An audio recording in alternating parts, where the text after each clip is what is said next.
Supreme court ने NCLAT के उस आदेश को खारिज कर दिया जिसमें टेक कंपनी बायजू के खिलाफ दिवालियेपन की कार्यवाही बंद कर दी गई थी। इसमें भारतीय क्रिकेट कंट्रोल बोर्ड या बीसीसीआई के साथ करीब 158 करोड़ रुपए के समझौते को स्वीकार किया गया था।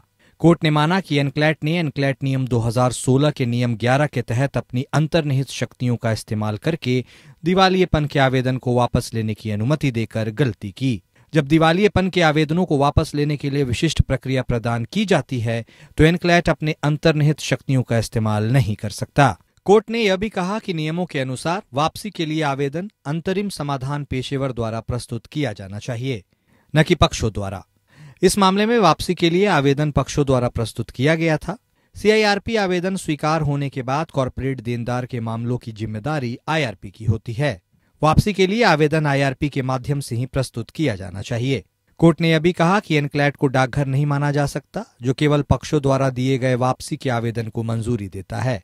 साथ ही वर्तमान मामले में यह अपीलीय मंच एनक्लैट था जिसने वापसी को मंजूरी दी थी, न कि एनक्लैट ने, जो एक घोर अवैधता है।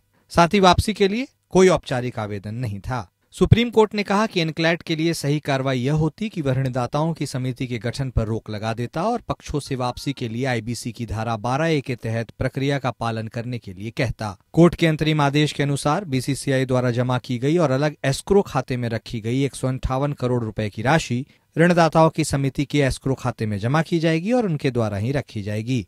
न्यायालय ने अपने निर्णय में कहा कि अपीलकर्ता ग्लास ट्रस्ट कंपनी एलएलसी कोई असंबंधित पक्ष नहीं है, क्योंकि उसके दावों की पुष्टि हो चुकी है। इसलिए एनक्लैट के आदेश को चुनौती देने का अधिकार उसके पास है। न्यायालय ने अमेरिकी ऋणदाता ग्लास ट्रस्ट कंपनी एलएलसी द्वारा दायर याचिकाओं पर अपना निर्णय दिया, जिसमें एनक्लैट द्वारा बायजू के खिलाफ दिवालियेपन की कार्रवाई बंद करने के निर्णय को चुनौती दी गई, जिसमें उसके और बीसीसीआई के बीच लगभग 158 करोड़ रुपए के समझौते को स्वीकार किया गया था। सीजेआई डीवाई चंद्रचूड़, जस्टिस जेबी पारदीवाला और जस्टिस मनोज मिश्रा की बेंच ने एनक्लैट के फैसले को चुनौती देने वाली यूएस आधारित ऋणदाता ग्लास ट्रस्ट कंपनी एलएलसी की अपील पर सुनवाई की और 26 सितंबर को फैसला सुरक्षित रख लिया था। Bureau report.